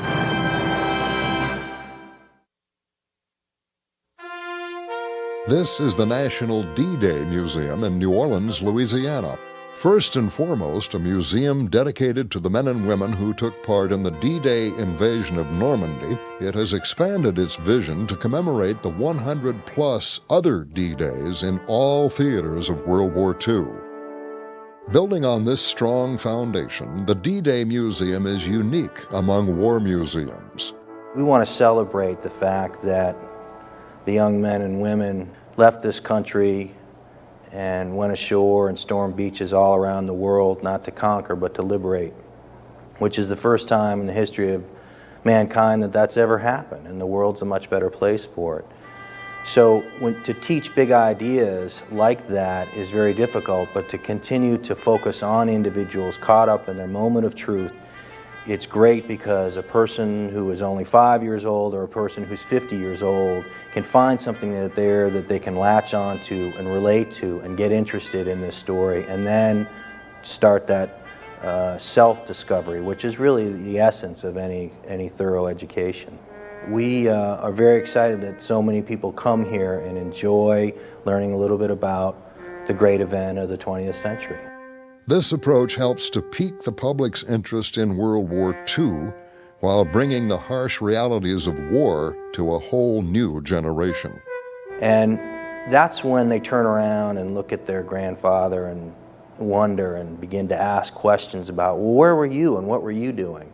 And that's exactly what this museum was intended to do, is to get people to think and ask questions about that, about their experiences. And so every day we here at the museum see thousands of veterans come through with their families and having a really personal, important experience that makes everybody in the family feel good. My 20-year-old granddaughter came down, went through the museum a while back, and she called me and said, Granddad, she says, I just wanted to let you know I had been to see the museum, and she said, it is really great. She said, I learned things that I had no idea that had happened before, and she said what I've just indicated. She said, she said, I think it not only gives me this knowledge, but she says I'm thinking it'll give my children and grandchildren this knowledge too. No one who comes to the National D-Day Museum will ever mistake or have any misconceptions about what happens when two armies point all their weapons at each other and go after it. We hope that in the end, if nothing else, the citizens of this democracy will be better informed about war and what happens when we go to war. It's fitting that the museum is located in New Orleans, home to Higgins Industries, the manufacturer of the Higgins boat, which was crucial in carrying Allied ground forces to the shores of Normandy on D-Day. The Higgins boat is emblematic of what we think of as the great truths of the war, of democracy. And my father began to think about a museum that would honor the guys who fought, but also the people who made the Higgins boat. Due to the great success of the museum since opening in 2001, a major expansion has been planned for the summer of 2006. America's premier museum dedicated to World War II will expand its exhibit halls and facilities to tell the complete story of the war. The National D-Day Museum has an ambitious vision of what America's World War II museum should be. We have a national memorial in D.C., which is a place to remember. We should have a national museum, which is a place to learn. For more information about the museum, you can visit their website, and be sure to visit the museum when you are in New Orleans.